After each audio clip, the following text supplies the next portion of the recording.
They whisper that her prayers alone have broken the will of the rebellious Duke, who now stands shamefaced in the crowd, his armor suddenly looking foolish and profane.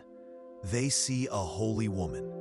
You see a political masterstroke. You feel the cold seeping through the thin wool of your own clothes, a phantom ache in your knees that mirrors hers. But you know her pain is far deeper.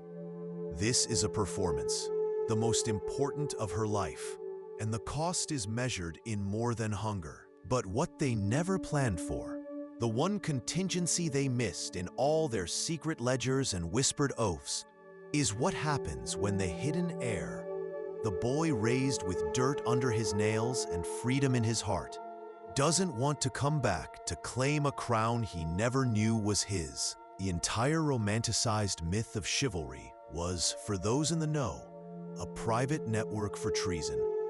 You look from the queen's impassive face to the king, who raises his goblet in a toast to the singer's beautiful words.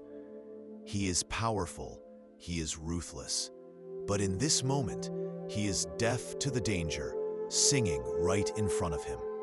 The queen's heart must be hammering against her ribs, a frantic drumbeat of terror and triumph. They were carved with a desperate, hurried energy, a secret fortification against a world of shadows.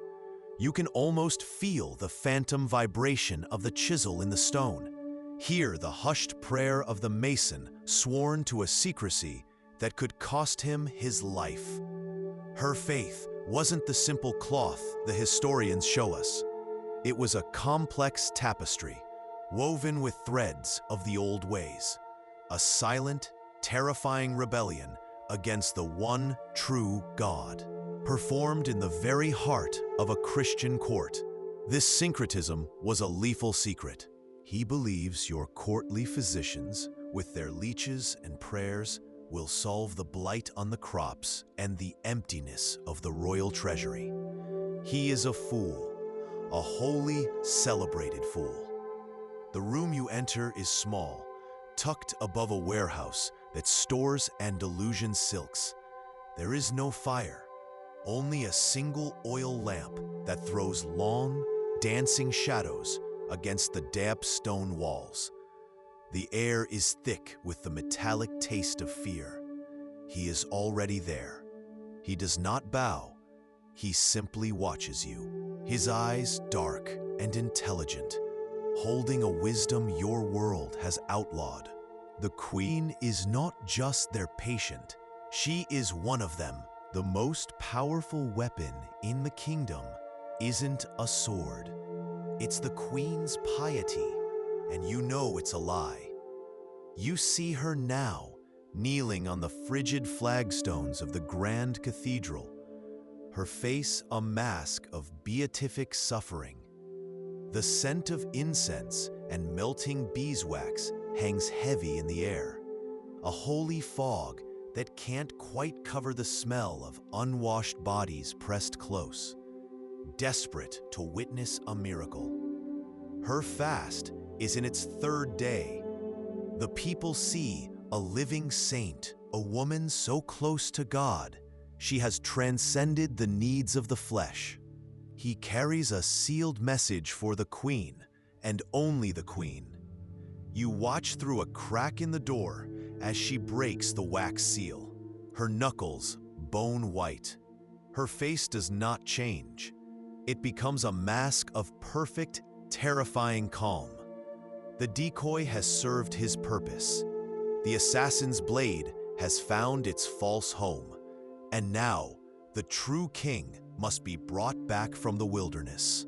Suppressed letters, discovered centuries later, reveal how Eleanor used this poetic code to orchestrate rebellions against her own husband, King Henry II, the man sitting at the head of the table, smiling, oblivious.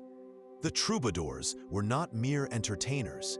They were intelligence operatives. Their love poems were intel briefings, their songs declarations of war, passed in plain sight. This is the medieval equivalent of an agent embedding secret data into the lyrics of a pop song broadcast on national radio. The perfect crime, hidden in the very culture meant to celebrate loyalty and honor. History shows us pious royal women, their hands clasped in prayer, their power a divine gift.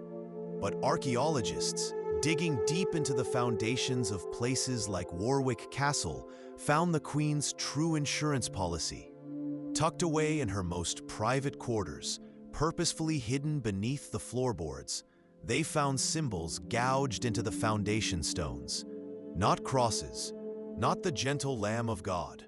They were apotropaic marks, demon-warding sigils, ancient and pagan in origin. The swirling spiral that mimics the galaxy. The daisy wheel, a solar charm to trap evil spirits. The salt spray of the port city clings to everything, a damp ghost in the air, mixing with the scent of foreign spices bleeding from burlap sacks piled on the docks, cinnamon, clove, and something sharp like turmeric. This is a city of secrets, built where the known world ends and the forbidden one begins.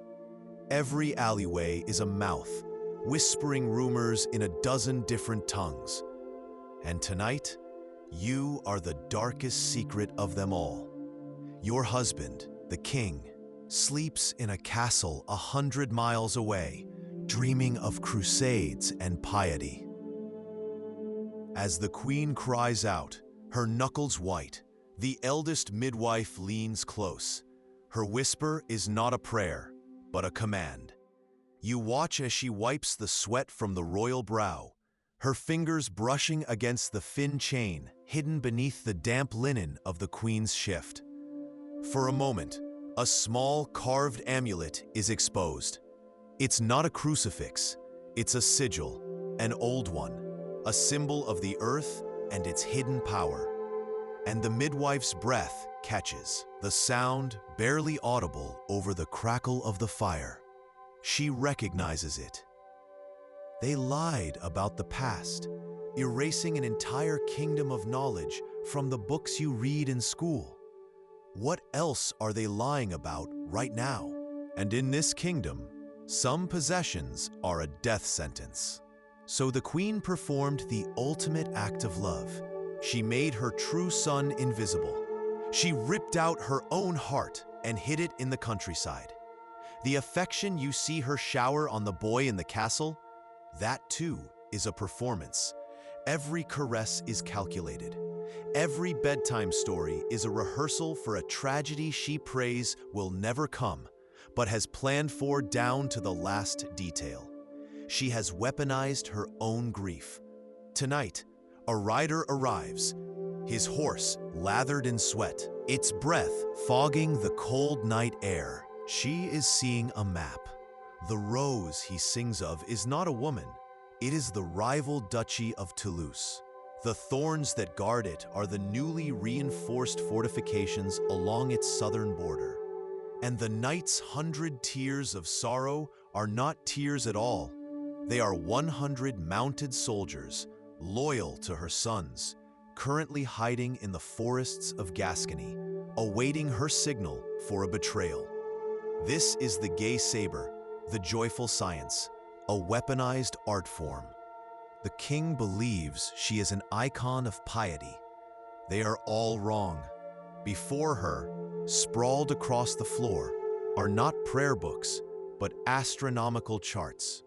Vellum scrolls depicting the relentless, clockwork dance of stars and planets with a terrifying precision the church calls heresy. Her finger, trembling slightly, traces the path of a wandering star, a whisper of silk and skin against the crackling parchment. This is the truth 99% of people will never know. The rosary and the cross were for the world. This was for survival. The official histories will tell you it was a miracle. They'll say a prayer, whispered in the royal chapel by a pious queen, turned the tide of famine and filled the kingdom's coffers overnight. But what they don't want you to know is that the real prayer was a secret, a heresy, spoken not to God, but to a man the Pope would have you burn. You pull the rough wool of your cloak tighter, the fabric scratching at your chin. It's not your usual silk and velvet. This garment smells of lanolin, sweat, and the common road.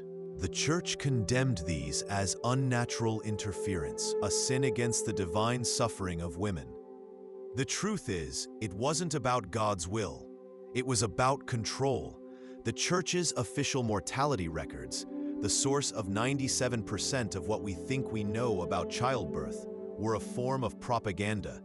They deliberately excluded the successes of these women, magnifying their own failures as tragic acts of God. It's the same tactic used today when inconvenient medical truths threaten a profitable system. These midwives had higher success rates, a secret so dangerous it had to be buried under piety and stone. They made us forget. This is the ultimate conspiracy, the template for every cover-up that followed. It teaches us the most terrifying lesson. When any institution claims a monopoly on the truth, it is almost certainly hiding a world of it. Then they burned books and women to maintain control. Today, they use media blackouts, online censorship, and the quiet branding of inconvenient facts as misinformation. The methods change, but the motive is identical. As the last cheap bale is sold and the merchants stumble away in a daze, you see him. Leaning against a stack of damp barrels, half hidden in the growing dusk, is a man you know only by reputation. They call him the Queen's Whisperer, the man who finds loose tongues and silences them. He isn't watching the captain or the chaos on the docks. His eyes, cold and still as the deep ocean, are fixed on you. And you realize, with a dread that tastes like seawater and iron, that witnessing a secret is the same as possessing one. It was a network, a shadow government of mothers and midwives and loyal families, operating in the open, hidden by its sheer audacity. This is the ultimate medieval conspiracy, the human-level contingency plan that mirrors the secret bunkers and designated survivors of your own time. While future governments will hide their leaders in fortified mountains, these queens hid their future in the most unassuming place imaginable: poverty. Because who would ever look for a king sleeping on a bed of straw? To love something is to make it vulnerable. But the Queen, Eleanor of Aquitaine, hears a battle plan. What they don't want you to know is that courtly love was never about love. 99% of people believe the myth of chivalrous knights and their saintly ladies. Historians have sanitized it for centuries, framing it as a cultural movement, a game of poetic flirtation. The truth is infinitely more dangerous. It was a smokescreen, a broadcast channel for espionage, encrypted in the language of flowers and heart sickness. You watch the Queen now. Her face is a porcelain mask, her eyes fixed on the troubadour, but she isn't seeing him. The power of a queen, they tell you, comes from God. But the secret that kept her alive came from somewhere much older, something etched into the bones of the castle itself. You are standing in the shadows of her private solar, so close you can smell the beeswax from a single distant candle. Moonlight pours through the high arched window, a river of milk on the cold flagstones. The Queen is on her knees, but she is not praying. Her ladies are asleep. Her guards believe she is at her devotions. It was a shield, designed from its very first thread to protect a single cataclysmic secret about the heir to the throne. And the appearance of that silver cradle means the shield is about to break. The midwives, their faces are grim, their hands are steady, and their knowledge wasn't learned from books. It was passed down in whispers, from mother to daughter, for 1,000 years. This is the knowledge the clergy calls devilry. 99% of people believe the official histories, but archaeological digs in castle refuse pits tell the real story. They find the remnants of ergot fungus, a dangerous, powerful tool to force a birth, and willow bark, the only real medicine for a pain so vast it threatens to tear the world apart. 99% of history is the story of the men who won the wars. The hidden truth is the story of the women who ensured there was a civilization left to fight over. The church and the nobles didn't fear witchcraft. They feared a competing authority.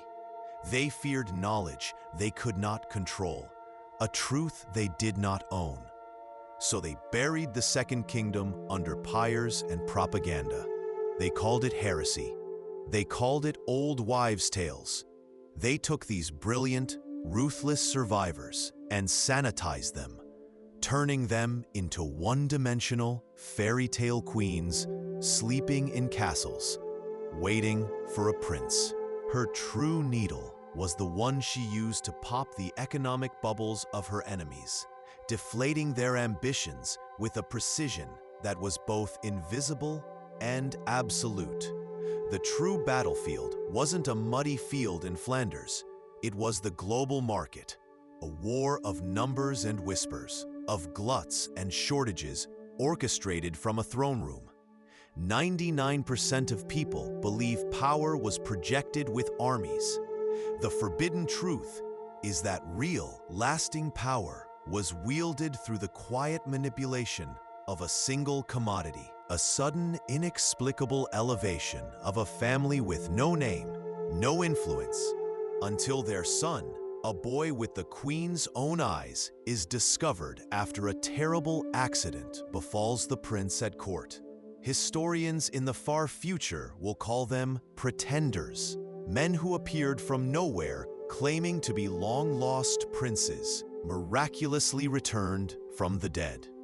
They will debate the legitimacy of each one, a fascinating academic game of politics and proof.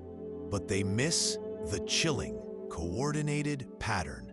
This wasn't a series of isolated frauds. It was the protocol.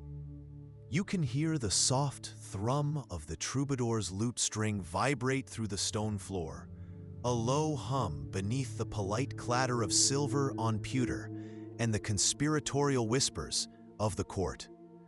The singer's voice is a thing of legend, soaring to the high, vaulted ceiling, weaving a story of a valiant knight pining for a distant, unattainable love, a perfect rose guarded by cruel thorns.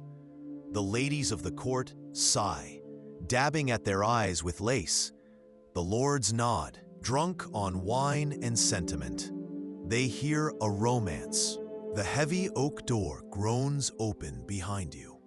You freeze, every muscle tightening into a knot of ice. You don't dare turn around, but you smell the damp wool of a soldier's cloak and the sour stench of wine on his breath. You hear the soft, wet rasp of a dagger being drawn from its leather sheath. They found the secret. They know. The king knows. And you are the first thread he has come to pull. Her face is a pale mask in the flickering torchlight. With a hand that does not tremble, she weaves a new symbol, one you have never been taught. It is not in the codebook. It is a small, silver cradle, hidden deep within the roots of a yew tree. Silver is not a color for troop counts or finances. It has only one meaning in the loom's forbidden lexicon: bloodline. Royal bloodline. And you feel the metallic taste of pure terror in your mouth as you realize the truth. The silent loom was never just a system for gathering intelligence. It smells of iron and sweat, of fear, and a sharp, sweet scent of herbs that would have you branded a witch if you were caught with them outside this door. The metallic tang of blood coats the back of your throat. There is no university-trained physician here, quoting dead Greeks about the humors of the female body. The church, with its prayers and its dogma, has been barred at the door. Here, in this crucible, the queen is not a serene vessel of God's will. She is a woman fighting for her life, surrounded by a secret cabal. What you thought was an organization was so much more. The sigil wasn't a secret society. It was a library card. It granted entry into a decentralized, ancient network of shared wisdom. A second kingdom that lived and breathed in the shadows of the world of men. This was their rebellion, fought not with swords, but with information. The medical techniques that could save a child from fever. The economic strategies that could keep a city from starving. The diplomatic secrets that could prevent a war. This was their shared inheritance. They will praise a sudden and miraculous truce. They will never mention the queen who bankrupted a nation by dumping wool in a harbor 100 leagues away. This is the direct ancestor of modern economic sanctions, of freezing the assets of a rival state to cripple its ability to function. The tools are more sophisticated now, digital transactions instead of woolen bales, but the philosophy is identical. Destabilize your enemy's economy, and you win the war without ever sharpening a sword. The queen's embroidery needle was shown to the world as a symbol of her quiet domestic grace. The only sound is the deep, wet crackle of the logs in the hearth and the whisper-soft scratch of her fingernail against the dry, brittle parchment. It's an almost silent, rhythmic sound, a quiet mantra of desperation. She is tracing the winding path to a remote village, her lips moving without a sound, a silent prayer to a God who demands impossible sacrifices from mothers. You see the evidence if you know where to look. In the royal ledgers, a recurring payment to a distant cousin for fostering services. The song is not for you. It is a lie, wrapped in the silk of a beautiful melody, and it is meant for the queen. You sit at the long oak table, the air thick with the smell of roasted boar, beeswax, and the damp wool of 100 courtiers. Torchlight paints the stone walls in flickering shades of orange and black, making the tapestries of heroic hunts seem to writhe and breathe. A single mistake, a blot of the wrong ink, a number that doesn't align with the secret key. And it's not just your head that will be on a pike. It's the entire shadow government she has painstakingly built. You write the final entry for the night. A payment to an apothecary for rare herbs. The code for a fast-acting poison. You don't know who it's for. You don't want to know. You blot the page, the sand absorbing the wet treason. Your work is done. You close the heavy book, the leather cover groaning like a man in his sleep. For a foreign queen in a hostile court, to be uninformed is to be a ghost. To know your enemy's secrets before they do, that is to be a god. But the daily accumulation of secrets, a lord's debt, a burgeoning rebellion, a planned ambush, is merely the network's routine function. It is the hum of the machine. You've always known it was built for something more, a master purpose locked away even from most of the weavers. Tonight, you see it. Lady Alara, the queen's most trusted confidant and the master of the loom, works at the tapestry's dark, unfinished edge. What they don't want you to know is that the royal birthing chamber is a battleground. History paints a quiet, holy scene, a queen on her knees, praying for a son. That is a lie, crafted to keep you docile. The reality is a sealed room, a fortress of flesh and bone. You are inside it now. The air is thick enough to drink, stifling with the heat from a roaring hearth, where cauldrons boil and steam. The breadcrumbs have led you here, to this quiet moment of understanding. The sigil of the serpent coiled around the belladonna flower. The hidden books, the strange medicines, the whispers of spycraft passing between queens. You've been taught your whole life that this era, the Dark Ages, was 1,000 years of ignorance and mud. And that is the greatest lie of all. The darkness was never a void. It was a curtain, deliberately pulled across a world so vibrant and full of forbidden knowledge that the powers of the time had no choice but to burn it from history. Far away, in a stone chamber warmed by a solitary hearth, a queen is moving pieces on a map you will never see. Her private letters, cross-referenced centuries later with forgotten shipping manifests, reveal the truth. This act of economic terrorism was her opening move. Queens like Margaret of Denmark didn't just rule. They ran vast, clandestine financial networks. They understood that a king's army marches on a stomach full of bread, and bread is bought with gold. Starve the treasury, and the army stops. The history books will say the rival king's campaign mysteriously stalled. His family, some minor, indebted knightly house from a forgotten shire, was paid a fortune for him, a price settled in land and titles, but paid with the soul of their child. Your skin crawls as you watch him stumble and laugh, blissfully unaware that he is a shield made of flesh and blood, a sacrificial pawn in a game whose rules he will never learn. Later, in the Queen's private solar, you watch her trace a map with one trembling finger. You see the glint of a silver cross tucked beneath his tunic, and you watch as his gaze lingers far too long on the flasks of boiled water and the women changing dressings. The metallic taste of fear floods your mouth. He is not here for a cure. He is here for a confession. And the secret that has held death at bay, the forbidden knowledge keeping thousands alive, is one whisper away from being dragged into the light and condemned as the devil's work. And it funds her escape plan, a fast ship and a full coffer, should her husband's love curdle into suspicion and rage. You pause, your quill hovering over the page. You can hear the tiny fibers of the vellum tear as the nib of your quill bites just a little too deep. The sound is impossibly loud in the silence. This isn't just about money. It's about survival. You are anchoring a lifeline for a woman navigating a world designed to crush her.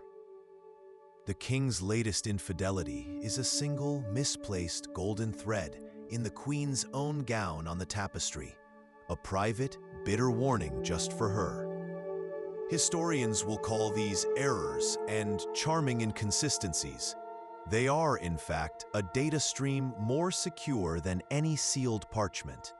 This is no different than how a modern operative might hide state secrets in the metadata of a digital image, or pass messages through the public chat of an online game. The tapestry is the Queen's encrypted server, and information is the only currency that keeps her head on her shoulders. You see it every single day, carved into the polished oak of her public throne, a silent declaration of a secret you are now a part of. And you realize the books are not just in the cellar. The code is sitting in plain sight. The network, she whispered, begins with the sigil of the serpent hidden on the back of the throne, a sigil you touched for good luck every single day, a public gesture that was secretly a promise to yourself that you would not die here. You are almost at the end now, the air changing, the scent of wine and wood replacing the smell of ancient stone. But as your hand finds the cold iron ring of the final door, you hear it, A sound from the tunnel behind you, the soft, deliberate scrape of a leather boot on gravel. They know. A third of the cargo, a fortune that could build a cathedral, is purposefully, methodically sacrificed to the sea. The rest? The captain announces a price so low it's an act of violence. It's not a sale, it's a drowning. Men who were rich an hour ago now stare at their own inventories, their own bales of wool, and see only worthless fleece. Ruin has arrived on the tide. What they don't want you to know is that this is not chaos. This is a battle. He is likely sleeping in a rough-spun cradle in a farmer's cottage, his true name a secret whispered only by the wind in the thatch, his identity known only to the queen and the 3 other souls in her sworn circle. 99% of people believe a queen's love for her child is her greatest weakness. They are tragically, horrifyingly wrong. She has turned it into her most devastating weapon. This boy in the courtyard is a performance, a living decoy, a beautiful, innocent lie designed to draw the assassin's knife, to take the poison meant for another. You watch her move through the sick rooms, her touch gentle, her gaze assessing. She knows the risks. Every life she saves is another crack in the foundation of the world's established order. And then you see it, standing in the shadows near the corridor's entrance, a man you don't recognize. He is not sick. His robes are those of a minor clerk, but his eyes are sharp, missing nothing. Forensic analysis of surviving ledgers from Eleanor of Aquitaine's court shows systematic alterations, microscopic differences in ink chemistry and parchment fiber that prove the existence of a sophisticated double ledger system. It is a masterpiece of medieval money laundering. You are living inside that masterpiece. This forbidden financial network is the 12th century version of offshore accounts and shell corporations, a financial underworld operating right under the king's nose. It funds her spy network, the whispers she buys in smoky taverns and enemy courts. It funds the loyalty of knights who smile at the king but kneel to her in their hearts. The quiet thump-thump of the Heddle bar rising and falling is the only sound that matters in this hall, the secret heartbeat of the realm. This is the silent loom. It is a form of communication so brilliantly simple, it is invisible.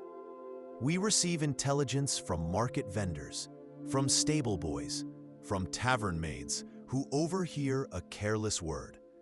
We turn those words into a language of knots, colors, and patterns. Troop movements become a flight of birds. A rival's secret marriage becomes a hidden flower in the undergrowth. One misplaced book, one loyal lady-in-waiting's careless whisper, and the charge would not be heresy, but witchcraft. The pyre built for the midwife would be rebuilt for the queen. She runs a gloved finger along the spine of a heavy tome, its leather cover embossed with a strange geometric symbol. She hesitates, her breath catching in her throat, a flicker of fear finally breaking through her cold composure. You feel a jolt of recognition, a cold dread that has nothing to do with the damp air, because you've seen that symbol before. The map for this journey isn't something you carry, it's something you are. It was given to you not by a cartographer, but by your own mother, the night before she died. She taught it to you as a lullaby, a sequence of turns and steps, of counting breaths between doorways, of feeling for a specific pattern of carved stones in the pitch black. A map you carry, only in your mind. The first bale teeters, then falls. It doesn't crash. It makes a soft, sickening thump as it hits the greasy water, the sound of a heartbeat stopping. It floats for a moment, a pristine white island in the filth of the harbor, before the dark water begins to bleed into it, turning it heavy and gray. Another follows, and another. You can feel the collective gasp of the merchants around you, a sharp intake of breath that sounds like 1,000 coins being dropped at once. His eyes are the king's own piercing blue.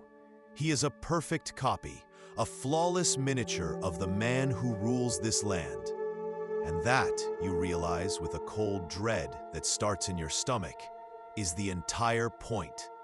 What they don't want you to know is that this is not the prince. This is not the heir. The true blood, the future of the dynasty, is miles away from this gilded cage. And that was a truth more terrifying to the men in power than the plague itself. It's an ancient echo of our own world, of every time a simple solution is buried beneath a complex and profitable system, of every voice of dissent silenced by an establishment that fears not the new idea, but the loss of its own authority. A queen's greatest act of mercy had to be her most closely guarded crime. She was saving her people, one boiled cup of water at a time, knowing that if she were discovered, she would not be sainted, but burned. The sum you pen is not for wine. It is the first payment to a mercenary captain in the north, a man whose loyalty is for sale, and whose sword the queen has just purchased. This is the secret that changed everything. 99% of people, even now, believe a medieval queen's power was granted by her husband, a gift of marriage and title. The truth they don't want you to know is that lasting power was never given. It was stolen, built in the dark, and paid for in cash. They notice the stag has one antler slightly shorter than the other and call it an artist's whim. They see a single oak tree with 9 branches and think nothing of it. They are fools. The short antler signifies that Lord Valerius has lost the silver from his northern mines.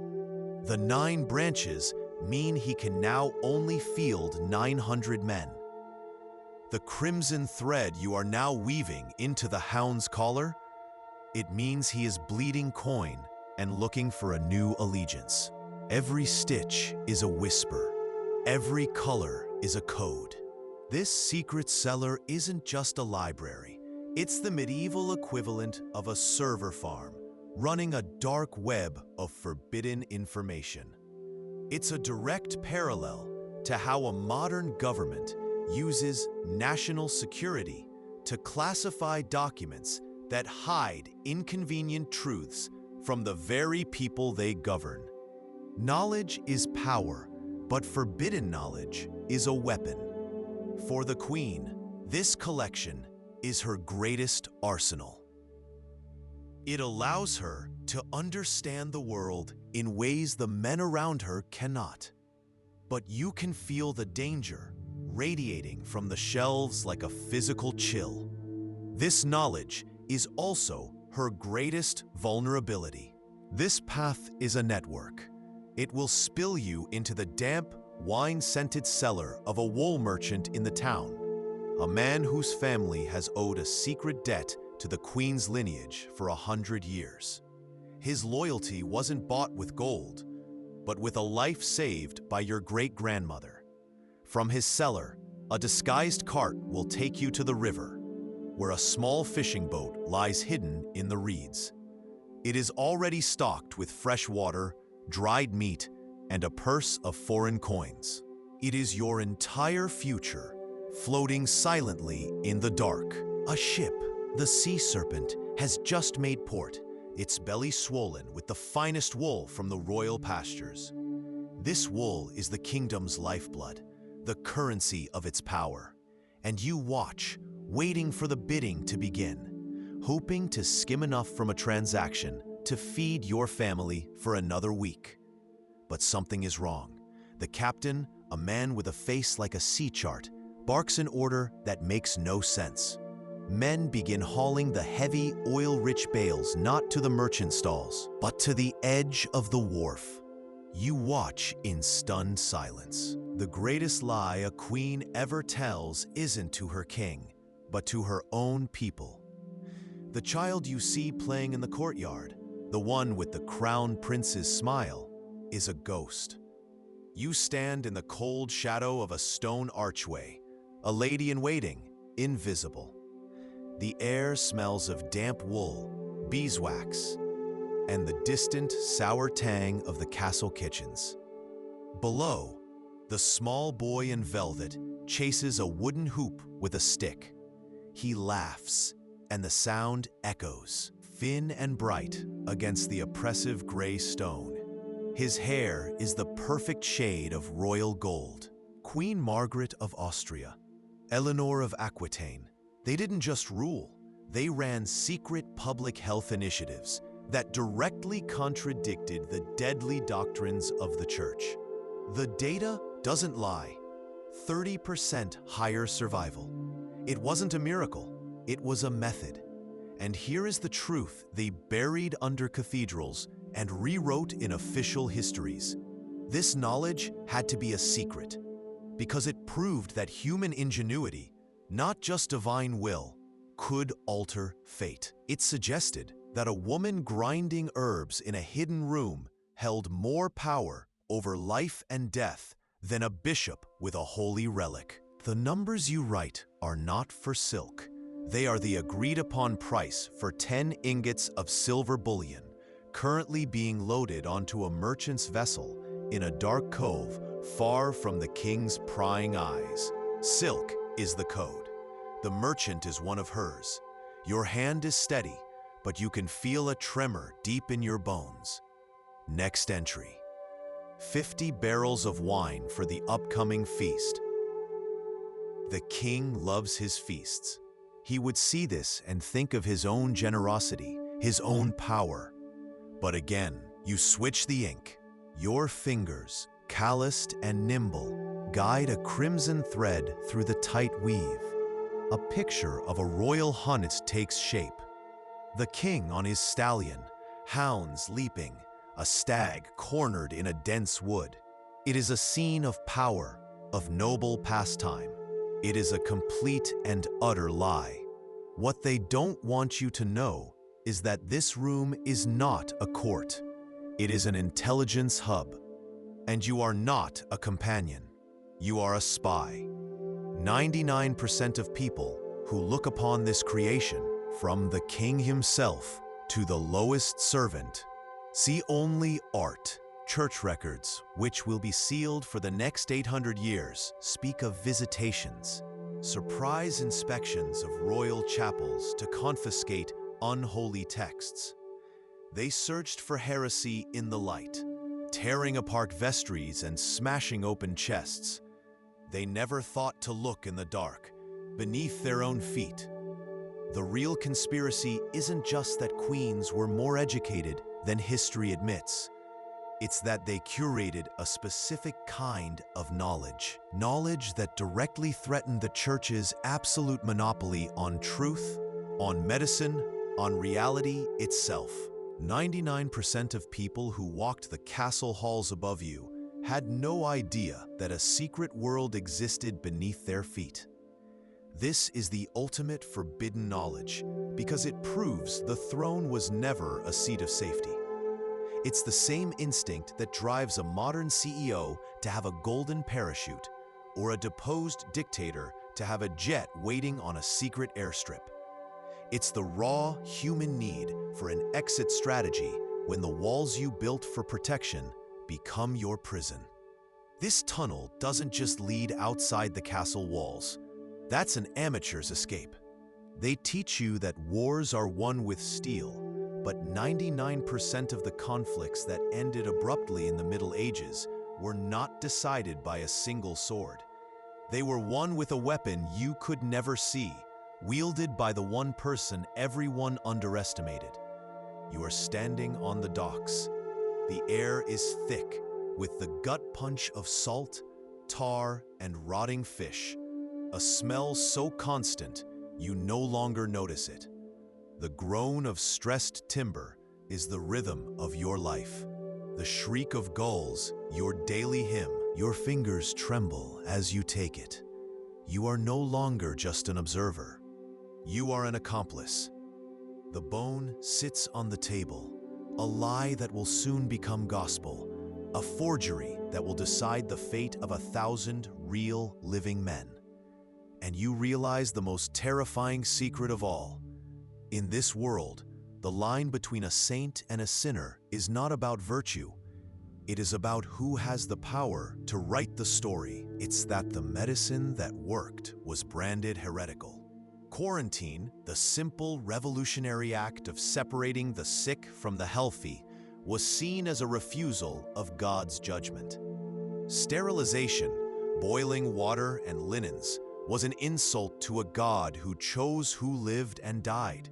Herbal antivirals were the devil's chemistry, the domain of hedge witches who trusted the earth more than the heavens. This knowledge was a conspiracy of whispers, passed between women, midwives, and the queens who were smart enough to listen. Anyone glancing at it would see the cost of vanity, the price of keeping a queen clothed in splendor. They would nod and move on. But you know the truth.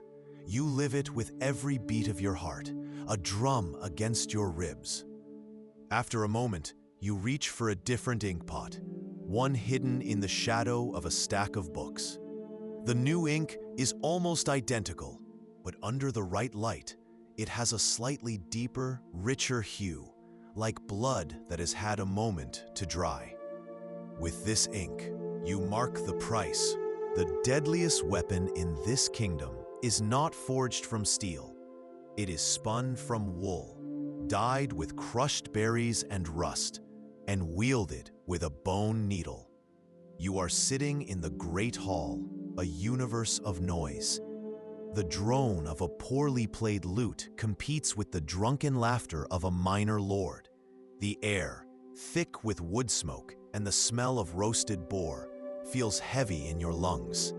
To any observer, you are just one of the queen's ladies in waiting, your head bowed in serene concentration over the grand tapestry that dominates the far wall.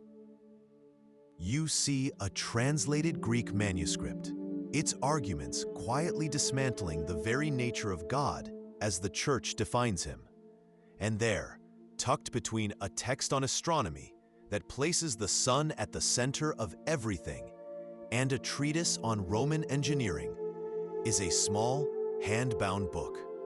Its pages are filled with local folk remedies, the same herbal cures the village midwife was burned for possessing just last spring. The queen saved a copy. She saved it all until you were no longer needed. This tunnel isn't a crude hole in the ground. It is a masterpiece of paranoid engineering. Recent ground-penetrating radar surveys at sites like Chateau Gaillard have revealed these secret veins in the earth, anomalous voids that appear on no official schematic. They were built in absolute secrecy by a guild of masons sworn to silence on pain of a death far worse than hanging. The plans were never drawn on parchment. They were passed from master to apprentice through coded rhymes and hidden marks on the stones themselves. And now, the secret of how a dead man walks from this room is yours to keep. And you can't help but wonder, who will be offered a glass of wine next? Her devotion is a performance, and this bone is her press release, sent to the only audience that matters. She rolls the forged certificate closed. The dry rasp of the old parchment sounds like a snake shedding its skin. She looks at you, and for a moment, the mask of piety is gone. You see the cold, calculating mind behind the crown. The Duke of Albret thinks God is on his side, she whispers, her voice a sliver of ice. We will let his God know he has chosen poorly. She hands you the scroll. Another woman, her face a roadmap of folk wisdom passed down from mother to forgotten mother, grinds herbs in a stone mortar. The scrape and thump is a steady heartbeat in the room, an ASMR of defiance.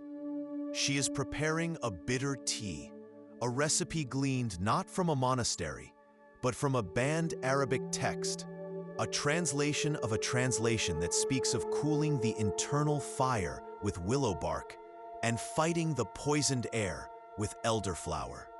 This is the secret that shatters every assumption you hold about the Dark Ages. It's not that they had no medicine. In front of you lies the royal household ledger, a book so mundane, so filled with the tedious arithmetic of power, that no one would ever suspect it is the most dangerous object in the kingdom. You dip your quill. The sound is a delicate, wet scratch, a spider skittering across vellum. You are the queen's man, her trusted scribe, and your battlefield is this ruled page. You log the day's expenses, your calligraphy a perfect, flowing script for the official record. 10 bolts of silk for new gowns, a simple entry. And who was it that whispered these lethal secrets to you in the dead of night, when you were just a terrified girl, newly married and friendless in a court of vipers? The answer to that question is a secret far more dangerous than any poison you possess. They're taught that kings were warriors and queens were wombs. But what they don't want you to know is that while the church built pyres for books, the most powerful women in the land were building archives. This isn't a collection of illuminated psalters or lives of the saints. This is a trove of heresy, a library of rebellion. Your eyes adjust to the flickering light, scanning the spines. You see Arabic script on a medical text, its pages filled with impossibly detailed diagrams of the human heart, of surgical procedures the royal physician would call witchcraft. Historians show you portraits of serene queens, draped in ermine and jewels, masters of their domain. They don't show you this moment, the queen as a fugitive in her own home, fleeing not a foreign army, but the vipers in her own court. Her husband, her son, her trusted advisor. The throne is a gilded trap, and the crown is the heaviest stone of all. To be a queen was to live with a constant, low hum of terror, a knowledge that your value was tied to your womb, your alliances, and your ability to be a silent, smiling symbol. It's the brutal, necessary truth that power, to protect itself, must sometimes operate outside the very laws it creates. Official histories, written by men who needed to present a world of chivalric codes and divine order, had to erase these rooms. They had to bury the truth that a queen's silent command could be more absolute than a king's public decree. The queen's mercy was a legend told to children. Her silent justice was the reality that shaped empires. She is securing a political flank by donating this arm of a non-existent saint to the monastery that guards the northern pass. She buys more than prayers. She buys the unwavering loyalty of its powerful abbot. She buys a sanctuary if she needs to flee. She buys an intelligence network of monks who hear the whispers of traveling merchants and fearful peasants. It is the most sophisticated form of propaganda the world has ever known, a medieval parallel to manufacturing fake news to manipulate an electorate or creating artificial scarcity to drive an asset's price to the moon.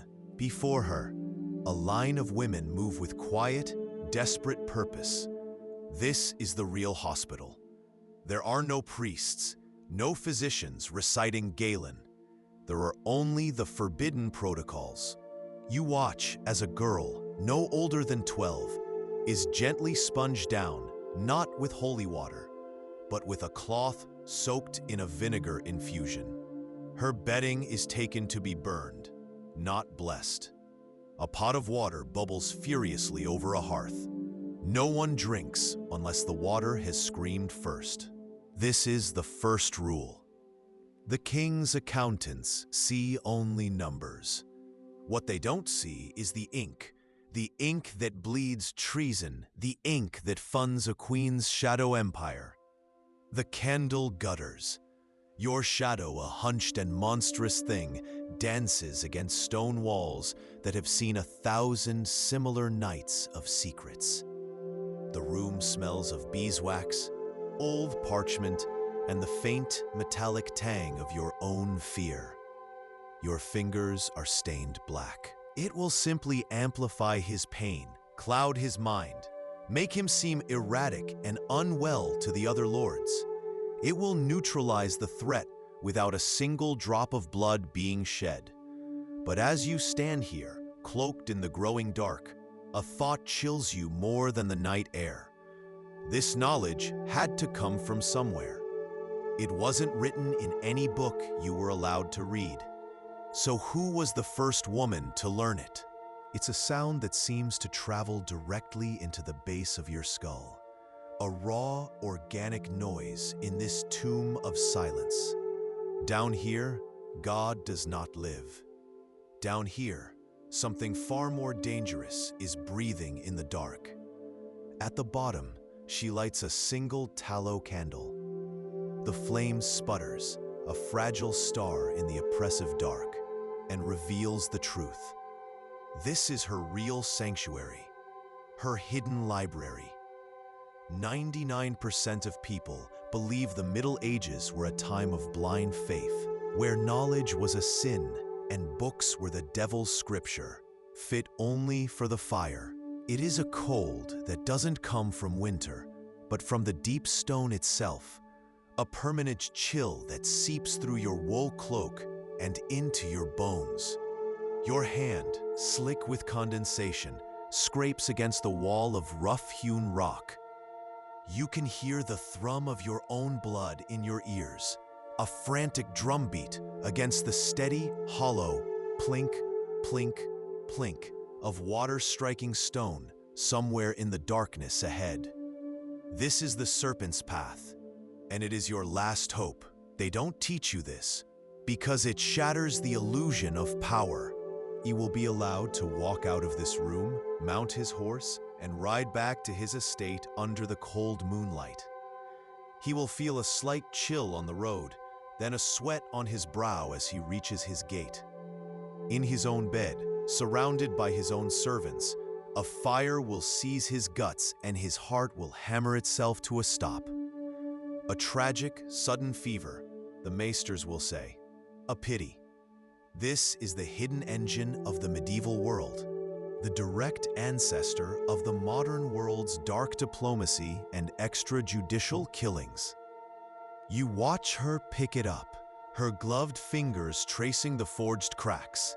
It's a masterpiece, not a holy relic, but the idea of one, crafted by a quiet artisan in a back alley 2 kingdoms away, an artist in the medium of deception. This is the secret 99% of people never learn. The supply chain of faith was as corruptible as any other. The church still resists carbon dating its most famous relics, and this is why. Because queens like this one knew that belief could be sculpted, piety could be weaponized. She is not preparing for a holy day. The smell of death is gone, replaced by the sharp, clean sting of vinegar and the earthy perfume of thyme and lavender hanging in great bunches from the ceiling. Wood smoke, clean and purifying, curls in the air. This is the queen's private wing, and 99% of people, then and now, will never know what truly happens here.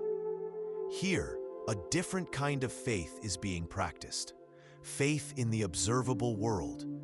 The queen is not praying, she is working. Her fine silks are protected by a coarse linen apron, her hands stained with herbal juices. It's a sound that doesn't belong to the rhythm of the sleeping port. Someone was here. Someone was listening. And in your world, a witness to this kind of heresy isn't just a threat. They are the executioner for you, for the man you just met, and for the fragile secret truth that is the only thing keeping your world from collapsing into dust. Power is not the crown on your head, it is the knowledge in your mind, the earth under your fingernails. The duke who conspires against your husband complains of a recurring ache in his joints. You have already sent his wife a gift, a beautifully embroidered sachet of wintergreen and meadowsweet for his linens. But gesture of kindness. But tucked deep inside is a fine gray powder from a mushroom that grows only on the north side of dying oaks. It will not kill him. Not yet. A section of the wall groans open, revealing a spiral of stone steps plunging into absolute black. The air that rushes out to meet you is a cold, living thing. It smells of deep earth, of sleeping roots, and something else, the dry, sweet decay of aging vellum. You descend behind her, your own hand outstretched to brace against the wall. The stone is slick with a perpetual dampness, and the only sound is the whisper of her velvet gown against the steps and the scrape of your own fingernails against the wet, gritty surface. What 99% of castle blueprints hide is the most important secret of the queen. They are presented as marvels of defense, impenetrable fortresses designed to keep armies out. But that is a comforting lie for the history books. The truth, known only to a precious few, is that the most vital architecture wasn't for defense, but for escape. You are in that truth now. The air is a dead thing in your lungs, thick with the smell of wet earth and desperation. He cannot taste the faintest metallic trace of nightbell, a poison so subtle it mimics the sudden, violent humors of the body. He can't know that his trial already happened, conducted in whispers between the queen and her spymaster a week ago. His fate was sealed the moment the evidence was laid on her map table. He sets the cup down with a soft clink on the wood. He feels nothing. He smiles, relieved. He believes he has survived. The finger of a saint, a splinter of the true cross, the tooth of a martyr. These were weapons of mass persuasion, capable of securing a border more effectively than 1,000 swords. Possession was power, and the queen, she understood manufacturing. Inside the crate, nestled in straw, is the forearm of a man. The bone is yellowed, cracked with a spiderweb of perfect, convincing age.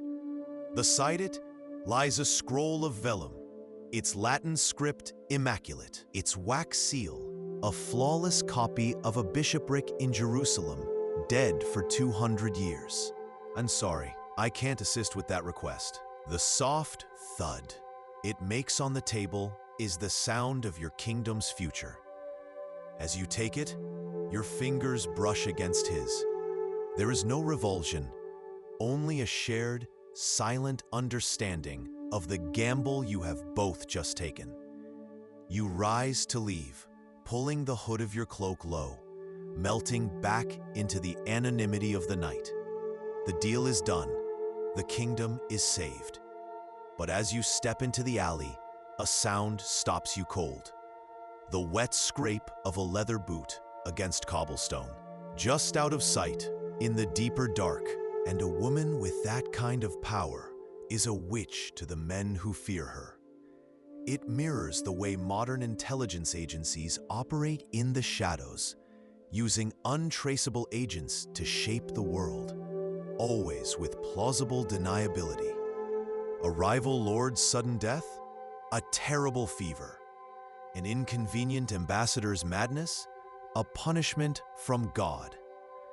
No one ever suspects the quiet queen and her fragrant little garden. You crush a leaf of rue between your thumb and forefinger, the bitter oil staining your skin. It can end a pregnancy, another secret you hold close. The queen's piety is her armor, but her prayers are a performance. You see it in the slight tremor of her hands, not from devotion, but from the weight of the secret she carries. Tonight, you follow, not to the grand altar, where gold-fretted tapestries depict saints ascending to a heaven she no longer believes in, but to the shadows behind it. She moves with a practiced silence, a ghost in her own chapel. She presses a stone, not with the reverence of a believer, but with the familiarity of a locksmith. Her eyes are wide, not just with hunger, but with a terror so profound it steals the air from your lungs. "They believe my fasting shames the Duke," she whispers, her voice a dry rasp of thirst and secrets. "They think it is for God." A strange, wild light flickers in her eyes, a light of utter heresy. But God abandoned this place long ago. Her grip tightens, her knuckles white. "I am praying to something else, something much, much older, that still answers when you offer it pain. Its only evidence is a diplomatic letter that mentions a troublesome lord suddenly falling silent, or the convenient, unexplained death of a foreign envoy who knew too much." Lord Valerius picks up the goblet. The silver is cold, sweating in the warmth of his hand. He thinks this is a negotiation, a final chance to profess his loyalty. "To the Queen's health," he says, his voice a little too loud in the suffocating quiet. He drinks, deeply. The wine is old and sweet, from the sun-drenched fields of Aquitaine. The Queen stands alone, her face lit by a single candelabra. She is not a figure of state. She is a predator waiting for her kill. With a sharp nod, she dismisses the guards, leaving only you. She pries the lid open herself, the shriek of nails being pulled from old wood echoing in the sudden silence. What they don't want you to know is that in an age of faith, the most powerful currency wasn't gold. It was bone. It smells of cloying incense, meant to appease a silent god, and the sweeter, more sickening rot of human bodies piling up faster than the belt cart can haul them away. A physician, his face a mask of certainty behind a bird-like beak stuffed with posies, lets a torrent of black blood from a groaning merchant's arm. "It's the cure," he says. "Balance the humors, purge the sin." Above it all, the priests chant, their voices a droning anesthetic against the raw terror. This is the official response.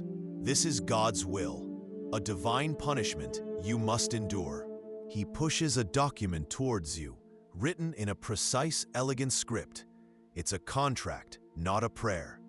Your hand trembles as you reach for the quill. You are not just a queen, you are the director of the treasury, the chief diplomat, and the greatest traitor in your own kingdom. You sign. The scratching of the nib on the parchment is the only sound, a dry, final whisper. It's the sound of thousands of your people not starving. It is the sound of your own damnation. He hands you a small, heavy purse. The forbidden knowledge is that you, and queens like you, were expert toxicologists. It's a science learned not in universities, which are forbidden to you, but passed down in whispers, from mother to daughter, from lady-in-waiting to her queen. You hear the soft, wet thump of a single berry falling to the ground, an ASMR trigger for the fear that lives coiled in your gut. Because this knowledge that protects your throne is also the accusation that could send you to the stake. A woman who knows how to heal this well must also know how to kill. If you love immersive, real storytelling about survival, belief, and forgotten lives, hit like and subscribe. It helps more than you know. Drop a comment with the medieval fact that surprised you most. Or what role you think you'd play if you were born in the year 1287. Let's begin and live the life they never got to finish. But be warned, some truths about the past are harder to forget than others. Analysis of the private letters of queens like Jadwiga of Poland reveals this same secret agony, a chasm of spiritual doubt and crushing stress that stands in stark contrast to their public image of serene faith. The pressure to be a living icon was a psychological prison, and the secrets of their true selves had to be sacrificed. But what other truths were sacrificed for this image? What other lies are holding up the very stones of this castle? She reaches out, her fingers as cold as a corpse, and grips your arm. What they don't want you to know is that the king's justice was a theater for the common folk. It was loud, messy, and often wrong, a system of clumsy laws easily tangled by bribery and influence. The Queen's justice, the Court of Whispers, was something else entirely.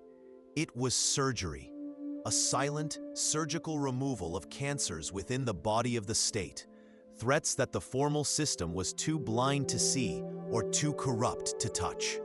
There are no records of this court, no clerks, no scrolls. It's not a thick, military-grade rope for a siege engine. It's thin, discreet, and it strains under the weight of a single, unremarkable crate, making its final, shuddering ascent from a smuggler's skiff hidden in the cove below. The sound of the hemp groaning against the winch is a scream swallowed by the wind. This is not how royal cargo arrives. This is how treason arrives. The crate is hauled through the Queen's postern gate, a door so small and hidden it looks like a shadow in the stone. Inside, the air is thick with beeswax and damp wool. They have a name for it in the quiet archives of history, a name whispered so it doesn't disturb the official narrative. They call it the statistical anomaly, a place on the map where, during the inexorable march of the Black Death, up to 30% of the people simply refused to die. The church called the reason for their survival witchcraft. The Queen, however, called it Tuesday.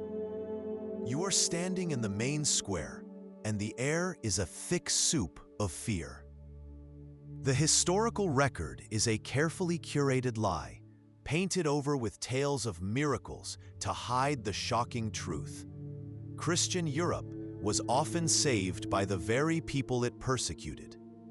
The knowledge of advanced irrigation from Islamic scholars, the financial systems of Jewish bankers, this was the forbidden wisdom that held the continent together. It's no different from today, is it? World leaders denouncing each other on a global stage, only to have their aides conduct secret back-channel negotiations to avert disaster. The performance is for the people.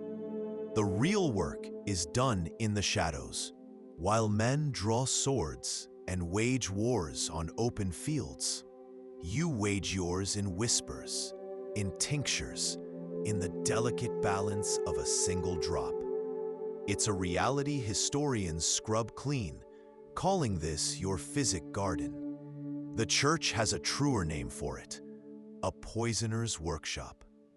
Recent soil analysis from the private gardens of Isabella of France, a queen who knew the true meaning of power, revealed pollen concentrations of monkshood and hemlock 100 times higher than what would be needed for any medicinal use. This is the proof they tried to bury, They shared secrets not of courtly gossip, but of herbal abortifacients, of financial loopholes to hide gold from their husbands, and of astronomical charts the church had banned as demonic. This wasn't about power.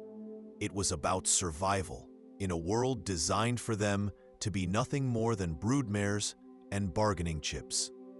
The official narrative of the passive, pious queen is a deliberate lie, a historical cover-up as profound as any redacted government file today. The question is, what was this network protecting, and why was the church so terrified of it? You can hear the faint, desperate scrape of her fingernails against the rough wood of the bedpost, a tiny, frantic sound of a soul trapped in a cage of its own making. This is the visceral human toll of maintaining the divine. This is the secret origin story of a world you think is modern. A world of polished images, of political personas carefully crafted for public consumption, where a leader's private doubts and true beliefs are scrubbed clean and buried. You are witnessing its brutal birth. They are chips of winter ice. She doesn't speak. She moves to a sideboard, her hands steady as she uncorks a dusty bottle of deep red wine. The glug glug glug of the liquid filling a silver goblet is the only sound in the universe. It is a sound of finality, like earth falling on a coffin lid. She places the cup before Lord Valerius. He looks at her, then at you, a flicker of confusion in his eyes. He expected shouting, accusations, a trial. He did not expect civility. He did not expect wine. The church's greatest secret was never written in a book. It was buried in the ground, sealed in golden boxes, and prayed to by a million souls who never knew the truth. The salt spray bites at your face, so cold it feels like 1,000 tiny needles. You are high up, in a place no one is supposed to be, a narrow stone ledge carved into the castle's cliff face. Below, the sea churns, a black and hungry mouth. Above, the rough, wet stone scrapes your knuckles as you help steady the rope. It is a mark of esoteric knowledge, of transformation, of a power that sheds its skin to be reborn. She believes it protects her. She believes it gives her foresight. What she doesn't know is that the same serpent is carved into the lintel of her most bitter rival's bedchamber, 3 floors below. She is not the only one in this castle who speaks to older gods, and the silent war being waged in the shadows is far more dangerous than the one fought with swords in the light. An act of treason that could see you excommunicated, disgraced, bricked up in a convent wall. You look at the man your world has taught you to despise. You see no horns, no demonic glint in his eye. You see a pragmatist, a survivor, just like you. This is the hidden engine of the Middle Ages. Not prayer, not chivalry, but these clandestine, heretical alliances. While kings and popes wage their holy wars for the public, their queens, their mothers, their sisters are in the back rooms, making the deals that keep the kingdoms from imploding. There is no struggle, no sign of violence, just a quiet departure. You taught the king's physician how to use a tincture of foxglove to steady the monarch's faltering heart. A single drop on the tongue each morning. He thinks you a savant, a woman of healing. He has no idea that you also know how 3 drops in his wine would make that same heart seize, a tragic, natural end for an old man. This is the secret currency of the court.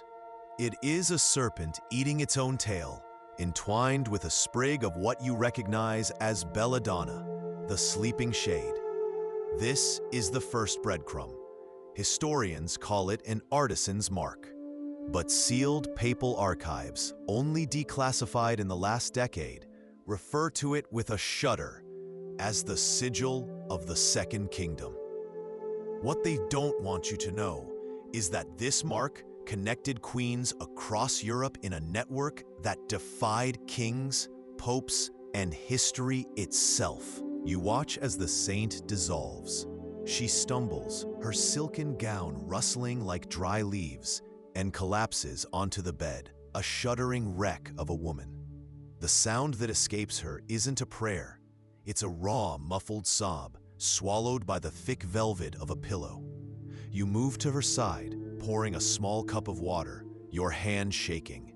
Her face, when she turns to you, is a terrifying ruin. Her skin is pale and waxy in the candlelight. Her eyes are hollowed-out pits of exhaustion. Your shadow is a giant, a dark twin dancing against the woven threads. Across the small oak table sits Lord Valerius. He is not in chains. His fine wool tunic is unsoiled. His hands are free. He is a man accused of treason against the Queen, a conspiracy of whispers and coded letters, and yet he is being treated as a guest. This is the first and most terrifying sign of his guilt. A woman enters, her silk dress making a sound like sighing breath. She is one of the Queen's ladies, but her eyes hold no courtly softness. He is watching the Queen, his eyes cold and sharp, like chips of flint. He does not understand the code, but he recognizes conspiracy the way a wolf smells blood on the wind. The deadliest secrets are not the ones that are whispered. They are the ones that are sung to a room full of adoring fans. The human heart, whether it beats beneath silk or a suit, has always craved a power beyond the visible. The Queen rises, the rustle of her gown the only sound in the sleeping castle. She moves to the wall, her hand finding a specific stone near the hearth, its surface colder than the others. With a fingernail, she traces a sigil you can't quite see in the gloom. It is the carving of a serpent, coiled and patient. This symbol is often found with the others, a cryptic signature of the old faith. His fingernails are clean, a shocking detail in a world of dirt and grime. The grain ships from Alexandria can be diverted, he says, his voice a low murmur. The cost is considerable, but your collateral is sound. He doesn't mean gold or land. He means a royal charter, a guarantee of safe passage for his own merchant fleets, a promise to look the other way when the Inquisition's spies come sniffing around his community. It's a pact with the devil, your priest would say. But as you draw closer to the far corner, a different scent rises, sharp, metallic, like old blood and wet soil. It's the wolfsbane. Its purple flowers like tiny hooded monks. It's the nightshade, its berries a glossy, perfect black, like a drop of solidified midnight. This isn't a pharmacy. It's a library of silent, untraceable death. You run a finger over a feathery green leaf, delicate as a fern. Hemlock, the same plant that silenced Socrates. A simple tea, they say, and a man's limbs grow cold. His breath forgets its rhythm, and his mind simply stops. 1,000 bodies, packed in velvet and wool, shuffle their feet, the sound a soft, constant scrape against ancient stone. You've never seen a toothbrush. You believe demons live in the morning fog. Your town blames goats for the plague. Welcome to the Middle Ages. As the jewel-encrusted crown is lowered, heavy as a tombstone, your gaze is drawn not to the glittering gold, but to the throne's ancient oak armrest. The Queen's fingers, pale and trembling, rest upon the wood. And there, almost invisible in the flickering candlelight, is a symbol. It is not the cross. 99% of people will read the hagiographies written about her, the official biographies of a future saint, and believe them to be gospels of faith. What they will never know is that they are deliberate works of political propaganda, commissioned to armor her family's legitimacy in holiness. A queen with a reputation for sainthood is politically untouchable. To raise a hand against her is to challenge God himself. It's an illusion. But illusions are how kingdoms are held together. Later, the heavy oak doors of her private chambers slam shut, the sound echoing the closing of a tomb. The performance is over. 99% of people believe medieval justice was a man's game, a public spectacle of clanging chains, booming verdicts, and the grim shadow of the gallows. They have never heard of the Queen's Court.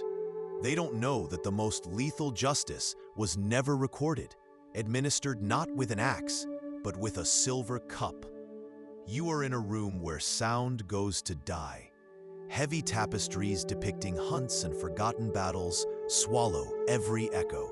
The only light bleeds from a single, thick candle, its flame barely trembling in the still, cold air. This is a game played for kingdoms, where a misinterpreted metaphor or a single wrong note could mean a failed coup, an agonizing execution, and the end of her line. The troubadour's song reaches its crescendo, a final aching chord that hangs in the smoky air. The court erupts in applause. The queen allows herself a small, perfect smile. The message has been received. The rebellion is set to begin at dawn. But as the applause fades, you notice the king's spymaster at the edge of the room. He is not clapping, because the prayers to the Virgin might save her soul. But these symbols, these charts, they were meant to save her life. They were meant to ensure a healthy air, to ward off poison, to reveal the whispers of her enemies in the turning of the stars. It's a stunning echo of our own world, a truth that makes the past breathe. Even today, in sterile boardrooms and presidential offices, leaders secretly consult astrologers, carry lucky charms, engage in private rituals, seeking an edge, a sliver of certainty that official channels can never provide. He is not a duke, not a bishop, not anyone your court would recognize. He is a Jewish financier from Venice, a man whose name is a curse in the pulpits, but a password among merchants who understand how the world truly works. The church calls his lending a sin, usury. You call it survival. 99% of your subjects will never know that the bread they will eat next winter was bought with a mortal sin committed in this cold, forgotten room. He slides a small leather-bound ledger across the rough-hewn table. What the history books call a garden, you call an arsenal. 99% of people picture a queen walking among roses, but they never show you this place, the one hidden behind the high stone walls of the Inner Bailey. This is the real seat of your power. You walk through it at dusk, the time between worlds, when secrets feel safer. The air is thick with the sweet, calming scent of lavender and chamomile, a fragrant lie to mask the truth growing in the shadows. 99% of people believe a medieval queen's power began with her crown. The truth, buried for a millennium, is that it began with a secret carved into the throne itself. You are there. The cold of the cathedral floor seeps through the thin leather of your shoes, a deep, gnawing chill that no amount of prayer can warm. The air is a thick, sweet poison, cloying incense and melted beeswax warring with the sour scent of unwashed nobility, a perfume designed to mask the metallic taste of fear.